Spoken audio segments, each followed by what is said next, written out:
السلام علیکم رحمۃ اللہ وبرکاتہ۔ اعوذ باللہ من الشیطان الرجیم، بسم اللہ الرحمن الرحیم۔ یا باعث یا نورو، یہ اللہ کا نام ہے، اس کو روزانہ ہر حالت میں پڑھ سکتے ہیں۔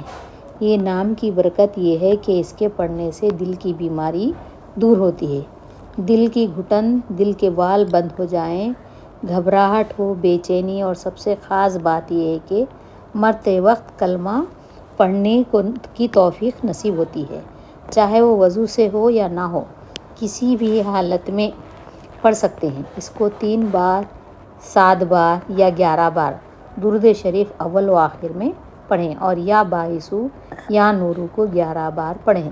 جس کو آخری وقت کلمہ نصیب ہونا ہے، یہ وظیفہ ضرور پڑھیں اور دل پر ہاتھ رکھ کر پڑھیں، بہت فائدے ہیں۔ اس ویڈیو کو لائک اور شیئر کیجیے اور سبسکرائب کرنا نہ بھولیں، تاکہ آنے والے اور مزید ویڈیوز کو آپ معلومات حاصل کر سکیں اور اس کو دیکھ سکیں۔ اللہ حافظ۔